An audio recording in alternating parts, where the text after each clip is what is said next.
네, 마가복음 벌써 14번째 설교가 되겠습니다. 우리 마가복음 9장 2절에서 13절까지의 말씀을 우리 자막과 또 우리 성경책을 펼치셔서 함께 읽도록 하겠습니다. 우리 한 목소리로 함께 읽을까요? 시작.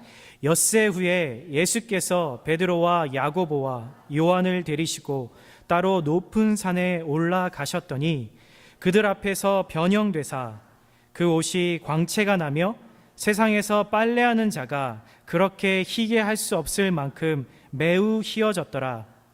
이에 엘리야가 모세와 함께 그들에게 나타나 예수와 더불어 말하거늘 베드로가 예수께 고하되 랍비여 우리는 여기 있는 것이 좋사오니 우리가 초막 셋을 짓되 하나는 주를 위하여 하나는 모세를 위하여 하나는 엘리야를 위하여 하사이다 하니 이는 그들이 몹시 무서워하므로 그가 무슨 말을 할지 알지 못함이더라.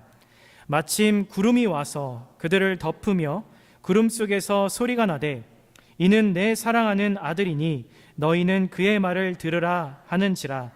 문득 둘러보니 아무도 보이지 아니하고 오직 예수와 자기들 뿐이었더라. 그들이 산에서 내려올 때에 예수께서 경고하시되 인자가 죽은 자 가운데서 살아날 때까지는 본 것을 아무에게도 이르지 말라 하시니 그들이 이 말씀을 마음에 두며 서로 문의하되 죽은 자 가운데서 살아나는 것이 무엇일까 하고 이에 예수께 묻자와 이르되 어찌하여 서기관들이 엘리야가 먼저 와야 하리라 하나이까. 이르시되 엘리야가 과연 먼저 와서 모든 것을 회복하거니와 어찌 인자에 대하여 기록하기를 많은 고난을 받고 멸시를 당하리라 하였느냐. 그러나 내가 너희에게 이르노니 엘리야가 왔으되 기록된 바와 같이 사람들이 함부로 대우하였느니라 하시니라. 아멘. 아멘. 저는 3남매 중에 막내로 태어났습니다. 제 어린 시절을 이렇게 추억해 보면 지금 휴스턴이 이제 겨울이지만 사실 겨울답지가 않잖아요, 그렇죠? 동부에서 살다 온 저로서는 이제는 적응이 됐지만 어린 시절 그 추웠던 겨울들이 이렇게 간혹 떠오릅니다. 근데 그 추웠던 그 겨울이었지만 나름 되게 따뜻했던 하나의 추억들이 종종 이게 떠오르죠. 저희 어린 시절에는 한국에서 사셨던 분들 다시 아시겠지만 참 추웠잖아요. 내복 당연히 입었고요. 저를 이렇게 출산하시고 저희 부모님이 처음으로 론을 받으셔서 월세집, 전세집을 이렇게 사시다가 저를 출산하시고 이제 얼마 안 돼서 집을 이렇게 장만하셔서 저는 되게 그래도 복받은 인생으로 태어났습니다. 근데 연탄을 떼서 난방을 하는 그런 집이었어요. 밥도 제 기억으로는 연탄에서 하다가 나중엔 골로라고 하는 그런 거 있죠. 기름 넣어서 하는 그걸로 하다가 나중에야 이제 그 가스레인지로 이렇게 바뀌었던 기억이 납니다.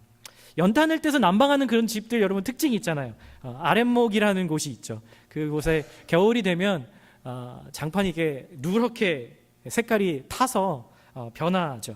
그리고 저희 어머님이 한 새벽 4시쯤 되면 어김없이 일어나셔서 연탄을 갈아줘야만 또 그것이 꺼지지 않고 그 겨울에 따뜻하게 잠을 잘 수 있었습니다. 그럼에도 불구하고 창문이나 이렇게 문틈으로 이렇게 바람들이 이렇게 막 들어오기 때문에 우풍이라고 하죠. 이렇게 정말 바닥은 그래도 좀 따뜻한데 코는 누워 있으면 코가 시려서 밤에 이제 자려고 이제 이불을 깔아 놓으면은 그 이불 안으로 들어가는 게 너무 추워서 싫었던 어린 기억이 납니다. 근데 그렇게 추웠던 겨울이었음에도 불구하고 그 추운 겨울에 되게 따뜻했던 추억이 제 안에 하나 있어요. 그게 뭐냐면 저희 아버지가 이제 공무원이셨는데 이렇게 월급을 받으시는 그 날에 그 예전에 그 노란 봉투에 월급을 받아오셨는데 그 날에는 항상 빈손으로 오지 않으시고 손에 뭔가 이렇게 비닐봉지를 하나 들고 오셨어요. 바로 아주 라이트 타임에 보여주셨습니다. 저런 것들을 아마 사오셨던 것 같아요, 제 기억에. 그래서 인터넷에서 막 사진을 막 찾아봤는데 샌베 과자라고 아시죠? 저는 개인적으로 그 김이 많이 뿌려진 그 과자를 너무 좋아해서 누나랑 형이랑 많이 싸웠습니다. 제가 먼저 그거 김이 더 많이 뿌려진 거를 먹기 위해서. 그리고 때로는 군고구마도 이렇게 사오셨고요. 제가 어렸을 때는 저 아이스크림이 아주 혁명적인 아이스크림이었습니다. 투게더라는, 지금도 아마 나온다고 하는데 저거를 그냥 세 명이서, 엄마 아빠는 거들떠보지도 않고 숟가락으로 이렇게 밥 숟가락으로 이렇게 막 추운 겨울에 퍼먹었던 기억이 납니다. 그러면서 저희 아버지께서 그렇게 먹는 저희를 보시면서 그런 말씀을 종종 하셨어요. 에이고, 내가 너희들 때문에 산다. 저희 부모님은 믿지 않았던 부모님이셨기 때문에 뭐 다 그러시죠. 우리 자식들 먹는 거 보시면서 힘들지만 또 그 다음날 일하러 나가는 그런 부모님들의 모습이셨습니다. 여러분, 힘들고 지친 하루를 보내시고 나서 아마도 이런 말씀을 하셨던 적들이 참 많이 있을 거예요. 예전에 자녀들을 키우셨던 분들이나 지금 키우고 계신 분들이거나 혹은 사랑하는 사람들을 이렇게 돌보시는 분들을 보면 내가 너희들 때문에 산다라는 그런 고백들을 여러분들 가운데서 많이 해보셨을 겁니다. 여러분, 그 말에 어떤 감정들이 녹아져 있었을까요? 어릴 때는 잘 몰랐어요. 근데 이제 아이를 키우고 이제 그런 시절들을 이렇게 보내다 보니까 정말 사는 게 녹록치 않잖아요. 그렇게 쉽지 않은 우리의 인생을 살아갈 때 내가 사랑하는 사람에게서 힘을 얻고 또다시 내일 하루를 시작할 수 있는 그 이유를, 그 의미를 발견하게 되는 거죠. 여러분, 지난 한 주 여러분들은 어떠셨습니까? 애쓰셨죠? 많이 힘드셨죠? 우리 자기 자신에게 이렇게 좀 토닥토닥 한번 해주시겠어요? 수고했어, 잘했어. 이렇게 말씀드리면 잘 안 하시는 분들이 계세요. 그렇습니다. 정말 우리 일주일간 참 많이 애쓰시고 노력하셨을 거예요. 지난주에 우리가 주의 말씀을 함께 나누면서 기억나시나요? 지난주에 말씀의 주제는 예수님께서 우리에게 그런 말씀을 하신 거죠. 너를 부인하고, 자기를 부인하고 자기 십자가를 지고 나를 따르라 라고 그렇게 말씀하셨습니다. 예수님을 따르는 많은 무리들 가운데 베드로가 그렇게 고백을 해요. 주는 그리스도시요 살아계신 하나님의 아들이십니다. 그의 인간적인 고백이 아니라 성령께서 그의 마음의 입술에 임하셔서 하게 하셨던 고백이라고 마태복음은 그렇게 진술합니다. 그리고 이 고백을 하게 하셨던 하나님의 뜻은 이제부터 메시아이신 예수님이, 왕으로 오신 예수님이 그냥 영광을 받고 다른 사람들을 호령하는 그런 권력을 가진 그런 왕으로 살아가시는 것이 아니라 바로 사람들을 섬기는 종의 모습으로, 그리고 십자가를 지려고 하시는 그 죽음의 길로 가시겠다라고 그 말씀을 하시기 위함이었다라는 것이죠. 여러분, 마태복음은 총 16장으로 구성되어 있습니다. 사복음서 중에서 제일 짧죠. 근데 이 8장, 지난주에 우리가 나눴던 그 8장과 이 9장을 경계로 해서 두 파트로 나뉘어지게 됩니다. 8장까지는 예수님이 어떤 분이신가, 수많은 기적과 이적, 그분이 어떻게 이 땅에 오셨는지를 통해서 그분은 우리 가운데 왕으로 오셨다라는 것을 고백하고요. 이제 9장부터는 16장까지 그 왕으로 오신 예수님이 어떤 길을 걸어가시는지에 대해서, 어떻게 그 고난의 길을 걸어가시는지에 대해서 우리 가운데 이야기해 주고 계신다는 것이죠. 예수님이 처음 제자들을 부르셨을 때는 이렇게 말씀하시면서 부르셨어요. 나를 따르라, follow me 하고 말씀하셨죠. 그런데 이 9장에서부터는 이제 예수님께서 그를 따르는 수많은 사람들에게 그렇게 말씀하시는 거죠. 나를 부인하고 너의 십자가를 지어야만 나를 따를 수 있다라고 이야기하고 계신 겁니다. 이 말씀의 고백을 하면서 정작 수많은 그 무리들 가운데 내가 도저히 이 말씀을 따를 수 없다라고 생각했던 또 그만의 많은 무리들이 예수님을 떠나버리고 맙니다. 오늘 그 사건이 일어난 바로 직후에, 지난주에 이 사건 이후에 바로 오늘 우리가 읽었던 한 사건, 소위 말해서 변화산 사건이라는 이 사건이 일어나게 되는 것이죠. 2절에서 8절까지의 말씀을 보면 대략 요약하면 이렇습니다. 예수님께서 3명의 제자들을 데리고 가까운 산, 여기서 헤르몬산이라고 하는 그 산을 올라가십니다. 그리고 가서 그곳에서 예수님이 모습이 변화되시는 거예요. 정말 그래서 이 세 명의 제자가 모세와 구약의 모세와 또 구약의 선지자였던 이 엘리야와 예수님을 함께 보게 되는 놀라운 영적인 경험을 하게 되는 것이죠. 그리고 그 놀라운 이 순간 가운데 하나님이 직접 말씀하십니다. 이는 내 사랑하는 아들이니 너희는 그의 말을 들으라. 이 말씀하시는 거죠. 그의 말이 무엇입니까? 바로 너의 십자가를 지고 가라라고 하셨던 그 예수님의 말을 들으라라고 지금 하나님이 말씀하고 계신 것입니다. 변형이 되었다라고 여기서 표현된 것은 영어에서는 transfiguration이라고 하는 것이죠. 이것은 완전히 그 모양새가 바뀌는 것을 의미합니다. 그래서 이 베드로의 말을 마가가 기록했기 때문에 이 가방끈이 짧은 이 베드로의 고백으로는 이렇게밖에 그 모습을 설명할 수가 없었어요. 2절의 말씀이죠. 그 옷이, 예수님이 입었던 그 옷이 광채가 나서 세상에서 흰 옷을 아무리 빨래하는 자가 빨아도 그렇게 희게 할 수 없을 만큼 매우 희어졌더라. 정말 너무나 눈이 부셔서 그렇게 볼 수가 없을 만큼 주님의 영광이 그곳에 임했다라고 그렇게 이야기하고 있는 것입니다. 여러분, 바울 사도도 다메섹 그 가는 길 가운데서 주님을 만나고 그가 나중에 어떻게 고백합니까? 그가 3번의 하늘을 경험하면서 예수님을 만났다라고 그가 고백하는 거죠. 사실 이 영광이라는 단어, 또 임재라는 그 단어, 이것을 어떻게 설명을 해야 될지 잘 모르겠어요. 베드로도 사실 이렇게 고백을, 이렇게 설명을 하고 자신의 언어로 할 수 있는 모든 것을 표현했지만 주님을 만난 순간의 그 임재하심과 그 따뜻함과 그분의 거룩하심과 그분의 그 영광을 어떻게 사람의 언어로 표현할 수 있겠습니까? 제가 1997년에 처음으로 예수님을 만났던 그 순간 저도 바울과 같은 그런 비슷한 그런 경험을 하게 되었어요. 주님을 앞에서 그 복음의 메시지를 듣고 하루 종일 통곡을 하면서 회개하면서 기도했습니다.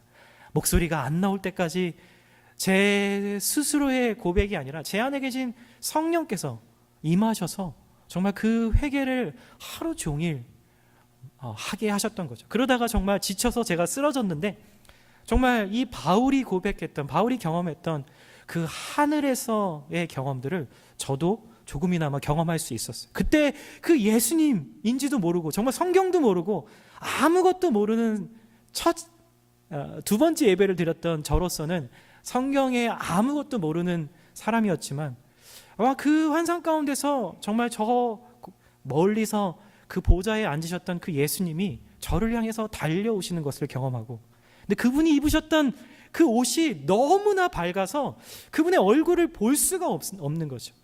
그 가운데서 저에게 달려오셔서 저를 안아주시고, 창호야, 내가 너를 얼마나 기다렸는지 아니? 그러면서 잘 왔다 내 아들아 라고 저를 안아주셨던 그런 정말 귀한 영적인 경험들을 저 또한 해본 적이 있습니다. 제가 굳이 이 이야기를 말씀드리는 것은 주님의 그 임재하심이, 주님의 영광은 경험해 본 사람만이 알 수 있는 것이고, 그것은 말로는 도저히 표현할 수 없는 이 세상의 그 어떠한 기쁨과 어떠한 희락으로도 표현할 수 없는 그 경험인과 은혜라는 것이죠.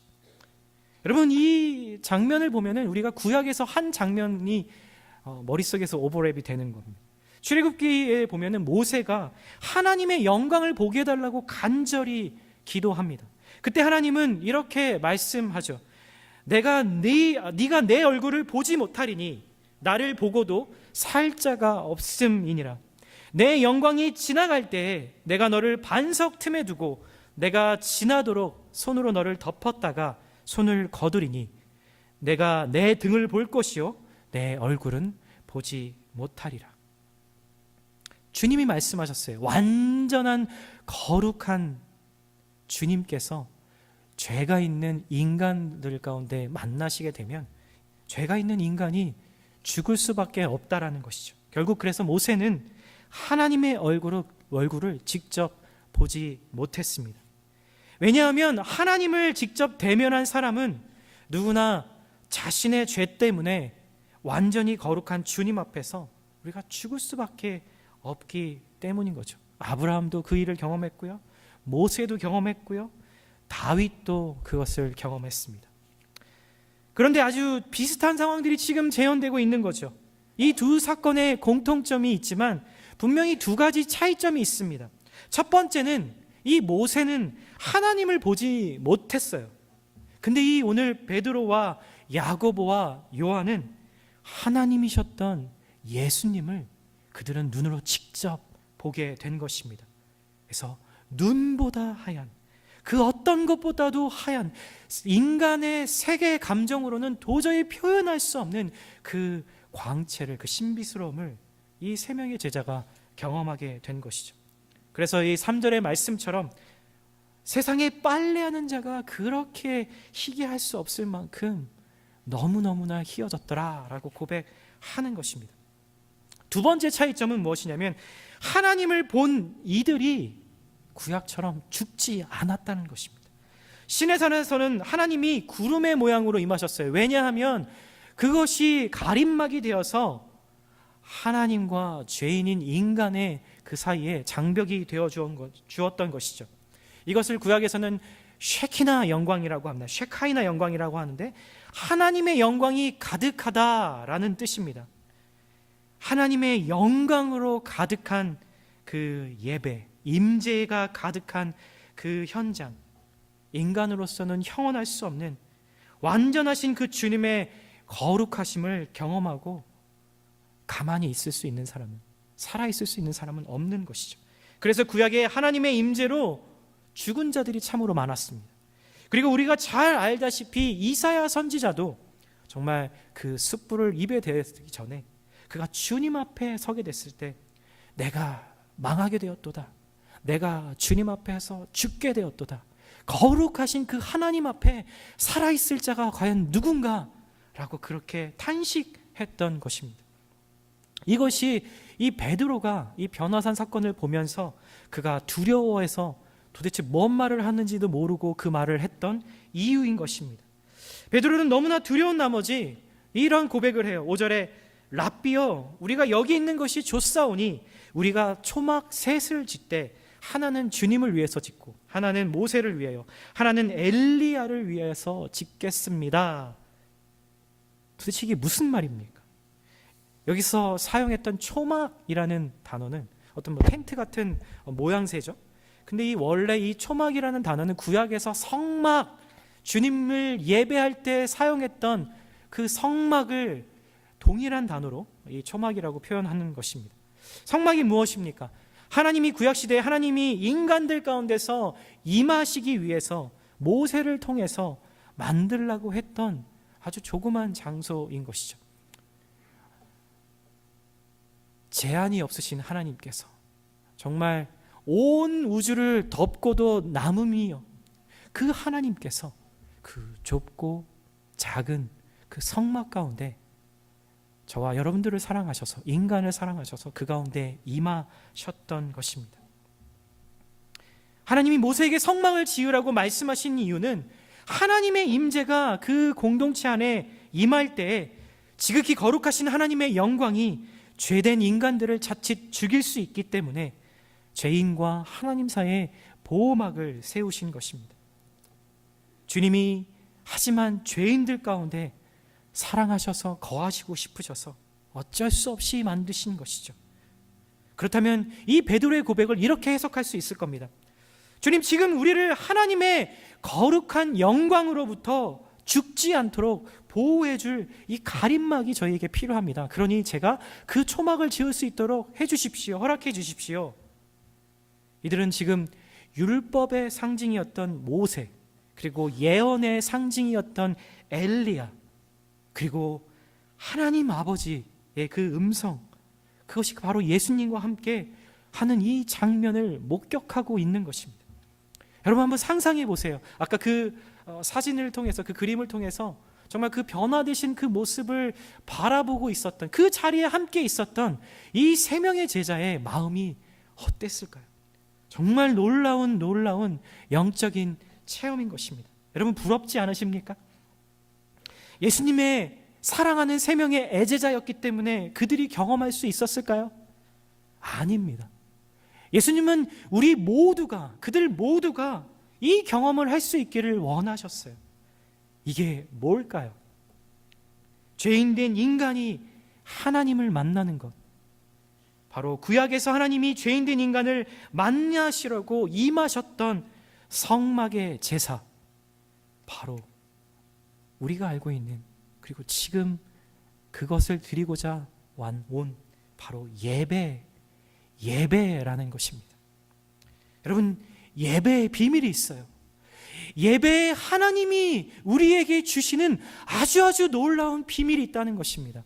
우리에게 이 예배라는 것을 가장 귀한 것으로 믿는 자들에게 주셨다는 것입니다.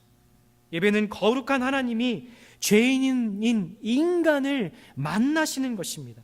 죄인이 먼저 하나님께 나아갈 수 없으니 하나님이 먼저 죄인인 우리를 만나주시는 것이죠. 예배는 그래서 하나님이 시작하는 것입니다. 우리가 피아노를 친다고, 우리가 대표 기도를 한다고, 혹은 우리가 어떤 멘트를 하면서 그렇게 예배를 시작하는 것이 아닙니다. 예배는 하나님이 시작하셔야 하는 것입니다. 하나님이 우리를 부르셨기 때문에 우리가 나아가게 되는 것입니다.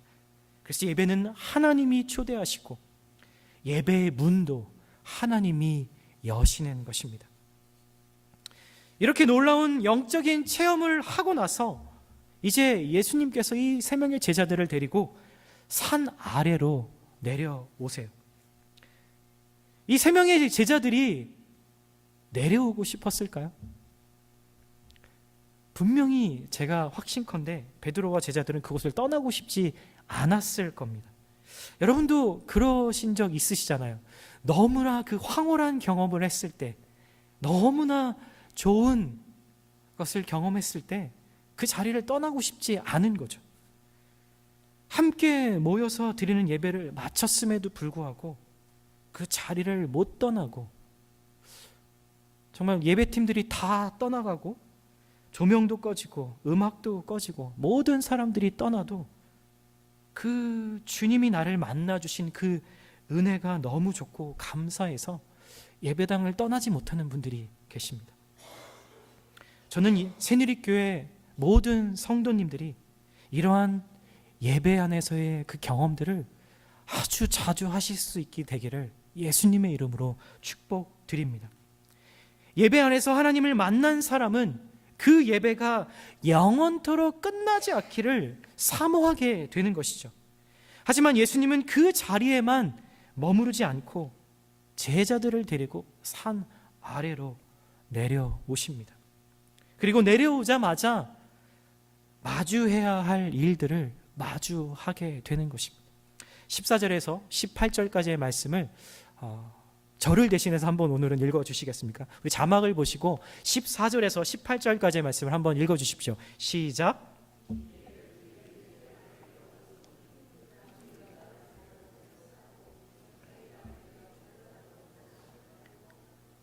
온 무리가 곧 예수를 보고 매우 놀라며 달려와 문안하거늘 예수께서 물으시되 너희가 무엇을 그들과 변론하느냐?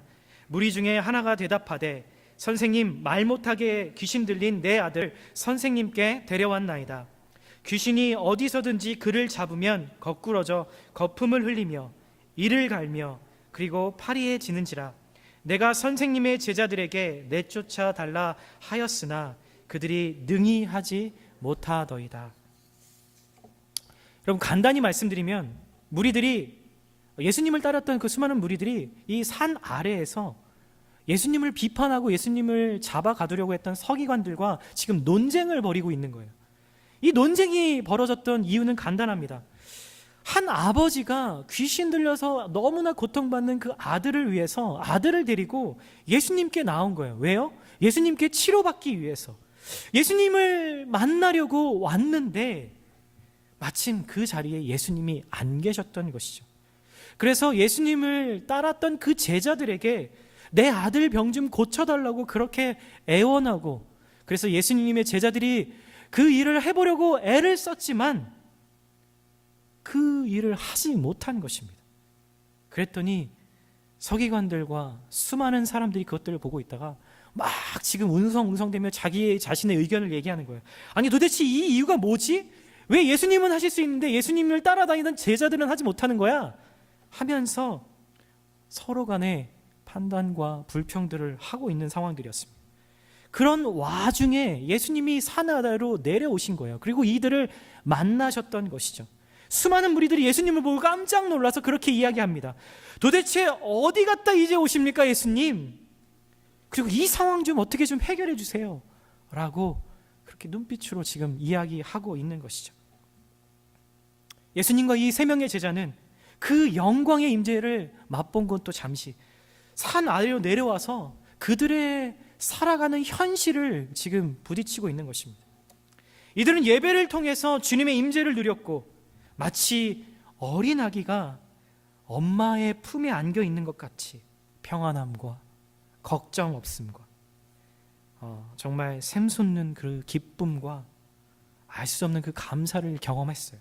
그러다가 이들이 산 아래서 현실에서 마주한 것은 불평과 논쟁과 판단과 정죄와 그리고 불안과 근심이었습니다. 우리는 어려운 시간들을 보낼 때 가끔 이런 생각을 하곤 합니다. 아, 주님 빨리 오셨으면 좋겠다. 주님 이 시간에 다시 재림하셔서 세컨 커밍 하셔서 나를 그냥 빨리 주님의 나라로 데리고 가시면 좋겠다. 차라리 그냥 천국에 가면 좋겠다. 거기 가면 이런 고민, 이런 근심 안 해도 되겠지. 그런 넋두리를 할 때가 있습니다. 여러분 왜 그럴까요?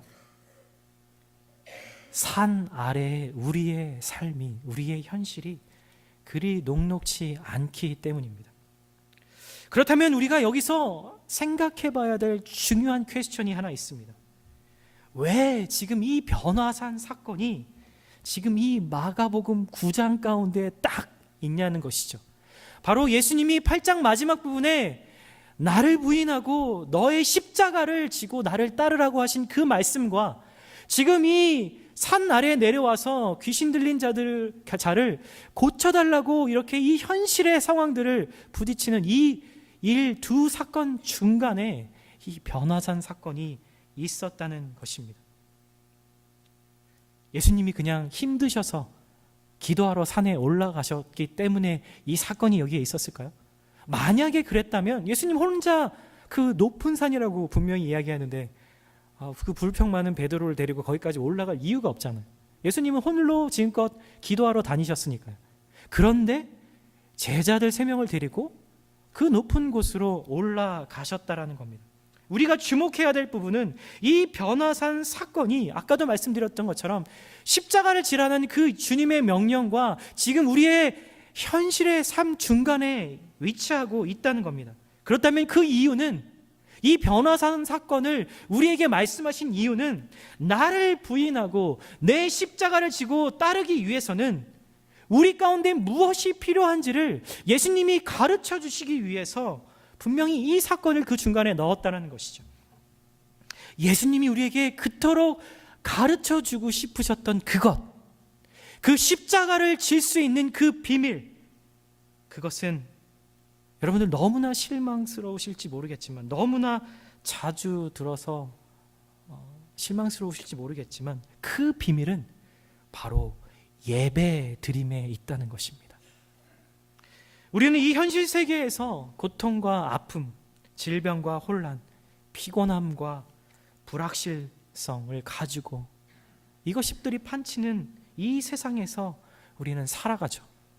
이 세상 가운데서도 우리는 예배를 통해서, 그리고 주님의 임재를 통해서, 그것을 경험함을 통해서만 우리는 우리의 십자가를 지고 주님을 따라갈 수 있다고 주님은 지금 말씀하시는 것입니다. 여러분 혹시 그러신 적 있으세요? 누군가의 사랑 때문에, 누군가의 격려 때문에 이 걸어가는 고난의 길을 이길 힘을 보충받으셨던 그런 때가 있으십니까? 누군가의 무조건적인 인정과 격려로 소망을 품으셨던 적이 있으십니까? 어쩌면 많은 분들이 그 덕분에 우리가 어두운 시간을 지나왔는지 모릅니다. 제가 설교 초반에 말씀드렸던 것처럼 저희 아버지는 그래 너희 때문에 내가 산다 라는 그것 때문에 자식들이 위로가 되고 힘이 되고 내 사랑하는 사람들 때문에 그렇게 지금 어두운 시간들을 참 살아왔는지 모르겠습니다. 하지만 이것들을 사람에게서만 받으려고 한다면 아마 여러분들의 몸이 여러 개라도 모자랄 겁니다. 만약 사역자만이 이 일을 할 수 있다면 우리 새누리교회 목사가 10명이 돼도 모자랄지 모르겠습니다. 하지만 우리는 우리와 언제나 함께 하시고 동행하시는 그 하나님을 만나서 그분을 예배함으로 주님으로부터 이 세상을 이겨낼 살아갈 힘을 얻게 되는 것입니다. 주님이 우리를 만나주시고 우리에게 은혜를 주시는 이유는 우리가 산 위에서만 머무른 것이 아니라 주님의 영광의 임재 안에 있기를 원하시기 때문입니다. 그래서 그 임재를 가지고 산 아래로 내려와서 우리의 현실의 삶으로 들어가서 우리를 힘들게 하는 그 현실과 마주하고 거기서도 주님의 임재를 경험하기를 바라시기 때문이라는 거죠. 여러분, 우리가 아침마다 피곤해서 안 일어나려고 하는 그 아이들을 흔들어 깨워서 학교에 보냅니다.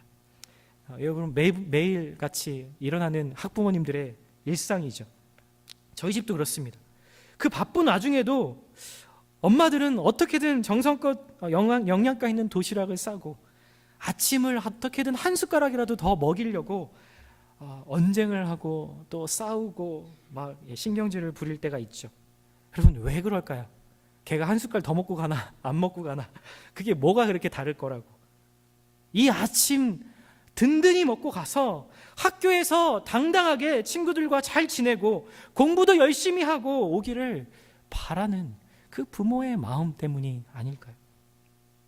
하나님도 마찬가지라는 것입니다.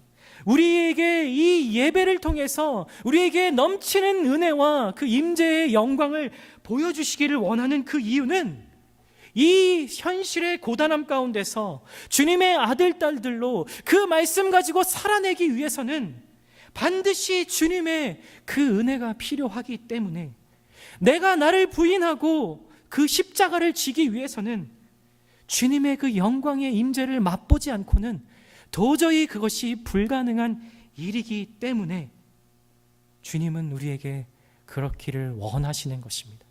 주님과 만나기를 원하시는 것입니다. 주님의 놀라우신 그 은혜들을 마구마구 예배를 통해서 부어주기를 원하시는 것이죠. 그것이 주님이 우리를 세상 가운데로, 이리와 늑대 가운데로, 독사들 가운데로 그것을 밟고 주님의 자녀로 살아가기 위해서 우리를 든든히 먹이시는 방법이라는 것입니다. 그래서 우리가 현실을 살아내기 위해서 이 예배드림은 그냥 우리에게 옵션 중에 하나가 아니라, 수많은 해결 방법 중에 하나가 아니라 그리스도인들에게, 자기를 부인하고 십자가를 지는 자에게는 반드시 필수적인 것이라는 말씀인 것이죠. 오늘 본문은 귀신 들린 아들을 데려온, 본문에서 그 귀신 들린 아들을 데려온 그 아버지, 결국 그 아들이 치유와 회복을 예수님을 통해서 경험하게 됩니다. 예수님께서 그 고쳐달라는 그 아버지의 고백을 들었을 때 그렇게 이야기하세요. 내가 언제까지 참고 기다려야겠는가, 이 믿음 없는 세대들이요 라고 그렇게 예수님이 말씀하셨을 때 이 아버지가 그렇게 이야기하는 겁니다. 주님, 내 믿음이 적습니다. 아니, 제 안에 믿음이 없는지도 모르겠습니다. 하지만 주님, 저를 도와주십시오. 주님은 저를 도우실 수 있는 분이십니다 하고 목이 터져라 주님 앞에 외칩니다. 이들을 둘러싸고 있는 수많은 사람들이 있었어요. 예수님의 제자들과 그 무리들, 그리고 율법학자들이 그들 가운데 있었지만 이 아버지처럼 이 산 아래의 현실의 삶이 내 힘과 내 능력으로는 되지 않는다는 것을 깨달았던 사람은 바로 이 아버지 한 사람뿐이었다는 것입니다. 겸손히 주님 앞에 무릎 꿇고 주님, 나는 할 수 없습니다. 주님만이 하실 수 있습니다. 라고 고백했던 것은 바로 이 아버지 한 사람뿐이었다는 것입니다. 여러분, 이 아버지가 믿음이 있어서 그 아들이 치유받았을까요? 그렇지 않습니다. 그 아버지는 겸손히 주님만이 나에게 이 고단한 인생을 살아갈 수 있는 은혜를 주실 수 있는 그 유일한 분이시라는 것을 그가 고백했기 때문에 주님의 치유를 경험했다는 것입니다. 사랑하는 성도 여러분, 여러분의 산 밑에 삶은 어떠십니까? 여러분의 지혜와 능력만으로 잘 사라지던가요? 결코 그렇지 않습니다. 주님이 우리에게 주시는 그 예배 가운데서 주시는 힘과 은혜가 없다면 우리는 아마 죽은 시체처럼 아무것도 스스로는 할 수 없는 존재들이라는 것입니다. 우리가 살기 위해서 음식을 먹듯이 그리스도인들은 살기 위해서 예배를 드려야 합니다.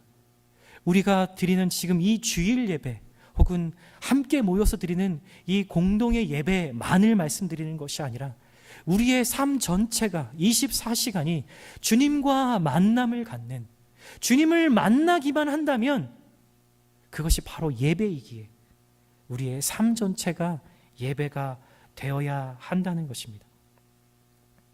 제가 오늘 일부 예배를 마치고 갑자기 이 찬양은 아니고요, 이 노래가 하나 떠올랐습니다. 뭐라고 얘기해야 되죠? 가요. 뭐 아시는 분들 계실 거예요.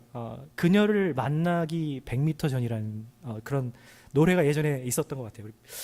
그 가사를 보면은 참 되게 연인을 사랑하는 그 남자가 그 연인을 만나러 가기 100m 전에 정말 그 연인을 만날 것에 대한 그 기대감과 설레임으로 이렇게 그 가사가 그 고백이잖아요. 뭐 그런 게 있어요.